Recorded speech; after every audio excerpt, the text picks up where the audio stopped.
Gentlemen, it is Friday, and you know what that means? Cursed gun and military images. That's right, you people in the Discord, have decided to subject me to the worst gun images and military memes that you could find. But don't worry, my PTSD is pretty under control, so rest assured, I will be able to watch these and will experience minimal increases in my blood pressure. Plus, I'm married to a doctor, so if I collapse and die, someone will be right there to shock me back to life. Okay, let's do this. This, I believe, is our hero Garantham. It's not a war crime if you have a fun time. Well, gentlemen, I have no arguments with this. This could well be true. I want to point out that for it to be a war, under the Constitution, Congress has to declare it a war. Policing actions don't count. Stabilization missions don't count. So, if you're on a policing or stabilization mission, it may not be a war crime. It may just be a fun time. That is not legal advice. Do not cite me in court. I will not testify on your behalf. All right, let's see what else we got. Ooh. Choose your weapon. The Glock or the Uzi. I can't even. It's a Glock, right? So it's what, $300-400. The Uzi's probably $8, $9. And imagine looking at this, right? $300. That's at least a day's work at a really good job. And going, you know what we need? The Iago sticker, right? I need to let whoever's being shot with this weapon know that I love hentai. Imagine that's the last thing you see before you get clapped. Anime girls, having the face that'll get me demonetized, right? We all know what they're doing. Obviously, having a very, very relaxing yoga session, when you hit that one pose. I don't know. Maybe this is what anime fans, if they die in defense of anime and they ascend into heaven, maybe this is what they see. Just a wall of anime girls doing the Iago face. I don't know. And honestly, I don't want to know. I'm not an anime fan. This hopefully won't be what greets me at the pearly gates. Ooh. I think I know which person in my Discord sent me this, actually. There's so much to unpack here. First off, this person's clearly in Afghanistan. Not clearly, I'm reasonably certain they're in Afghanistan. The crops, the sandy soil, the fact that they wrecked their VTOL and they aren't being arrested. But the part that holds it all together is that this man is being fueled entirely by this Marlboro Red here and this Rip It. Okay, Rip It's are basically the thing that allowed the war in Afghanistan to go on for 20 years because they are just a cheap military grade caffeinated energy soda, and they are revolting, right? I would drink the sugar-free Rip Its because the idea of having even natural sugar in my body was just anathema to me. I wanted to become a chemical, and Rip It allowed me to do that. I would stuff my cargo pockets full of Rip Its before patrols and just pound those bad boys, right? So I got so addicted to Rip Its that I decided during our redeployment to try to cycle off of them, and I would get these rolling migraine headaches that were like crippling. It was weird and kind of horrible. And I'm a little traumatized by seeing this, and I'm just blocking out this entire vehicle accident from my psyche, not because of the vehicle's wrecked. I hate VTOLs and I hate Ospreys, but the pilot is probably asking him or herself if they're going to be held liable for that $100 million piece of shit aircraft. And that is the real terror. Literally, it would be easier if the Taliban just shot you. Okay.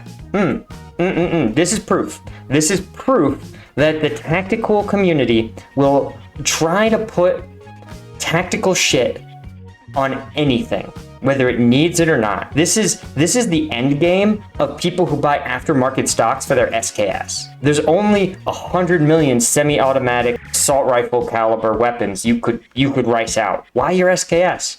Or people who buy the Archangel stock for your Mosin. It's dude, Remington 700's gonna outperform that thing no matter what.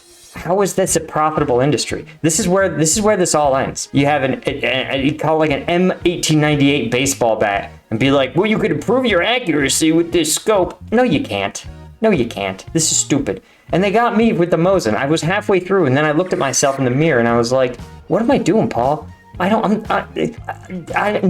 No, just buy a regular weapon. Okay, enough of this. My blood pressure is already rising, right? I can already feel it. Oh, so here's the guy. Here is actually how they got the Iago face to the manufacturer, the distributor, so that they could put it on the Glocks, obviously under strict military guard. I want to point out this overweight, out of uniform person here, right, who looks exactly like the sort of supply sergeant who would be in a rear echelon, just hoarding everything, hoarding all of the best hentai for themselves, right? One person who's looking longingly. This is an exo whose company has been out of hentai for months, right? They've been looking at the same face on their Glock for easily 6 weeks, right? They've all agreed on her name, Ayuki, and they're just desperate for some more. But this dude is like, well, you see, I can't release it without our authorization, when you know he's gonna crack that thing open tonight and just be just awash in military grade Japanese adult manga. All right, let's move on with our lives. We've all met this guy. We've all met the owner of this. This is just the keyboard warrior. Right? He's got his bayonet, his foregrip, his 30-round magazine, and a pistol grip that doesn't belong anywhere near an AR. Of course, this is what happens every time I post anything tangentially related, military or weapons or rifles in the real world. The commenters show up and explain to me why I haven't actually seen combat, which seems really weird given the pictures of me in Afghanistan on my wall right there.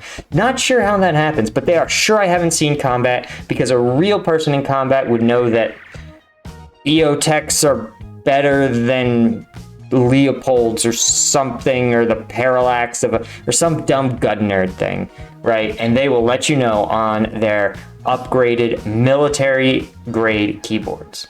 And for those of you that have been in the military, you know military grade means dumb. It means trash. Oh, speaking of trash, so this is actually, I don't know why this got in here. This doesn't look cursed at all. This is just a soldier wearing the UCP, the Universal Camouflage Pattern. It was developed by the Army in the 2010s. And, you know, was worn by soldiers, including myself, for a big chunk of the war in Afghanistan. And a lot of people criticized the appearance, saying it looked a little silly. But, you know, I think it got a bad rap. I think if you went to a McDonald's, you'd blend right in. All right, moving on. What? Okay. Is this dude, is this beans? Is this Mosin full of beans? Should I get my wife? Does she need to see? The guy's got Mosin. He's got beans in his Mosin. Just put him full of baked beans. They're not even just a can of. Those are baked. That's like Bush's, man. Those are caramel. Those are. Is that? This dude's eating beans. This is. I have nothing. I just can't handle this. Okay, every time the Army comes out with a new fangled, like, future war system, they're like, this is the soldier of the future. And you can tell it's been designed by the Good Idea Committee, right? 15 generals with 15 crackpot ideas about what the future is going to be like. Not one of them has anything higher than, like, a bachelor's degree from the U.S. Military Academy, whose instructors, I want to point out, are just rando captains. They just grab, like, captains just out of the force randomly and just assign them to the U.S. Military Academy. And then, like, there's a couple of PhDs who can't get jobs anywhere else who chill there. And, like, that's who's the instructors, right? So they are somehow accredited to issue a bachelor's degree. And then those people become generals, and they decide they are certain that they know exactly what the future of war will look like, and that it's going to look like this. right? And it's just like one dude is like the future of warfare will be entirely in predator vision, and somebody else is like the future of warfare is gonna be gyroscoped, and someone else is like read an article on Wired that said holographs are cool, and they're like the future of war is holographs, and the result is that they're like this is what the future army soldier will look like.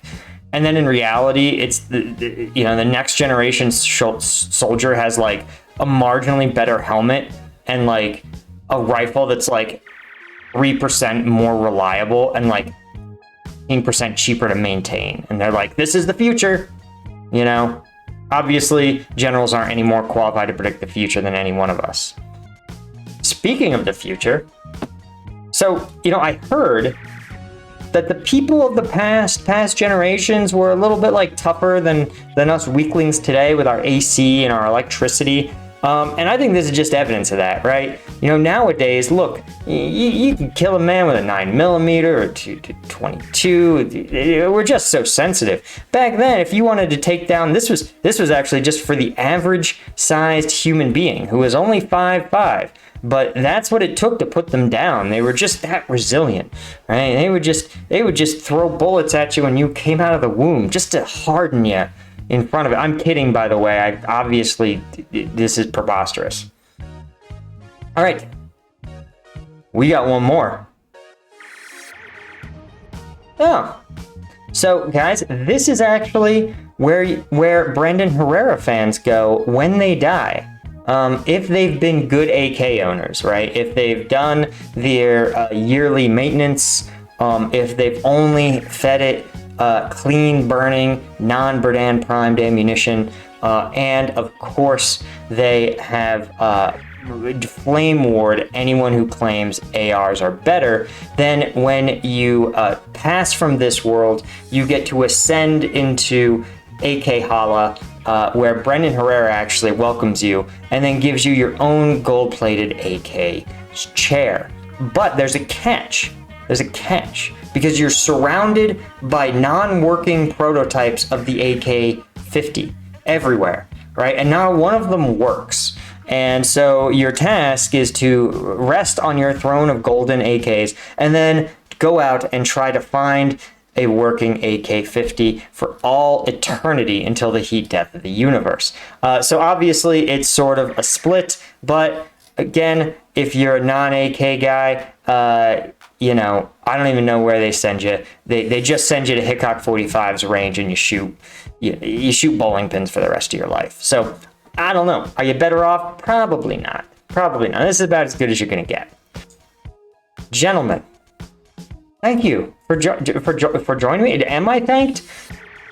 My blood pressure is elevated. Is I believe the clinical term. And yeah, but the Discord, yeah, triggered me a little bit.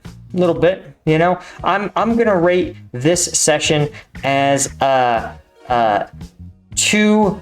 Mosins out of 5. Now we'll do 3 Mosins out of 5. All right, that's a medium level of rage and frustration and cursed gun images. So thank you guys so much for joining me. Check out, by the way, the podcast. Link is below, where I do deeper breakdowns on weird military stuff. Other than that, guys, thanks for coming by. I'll see you in the next one.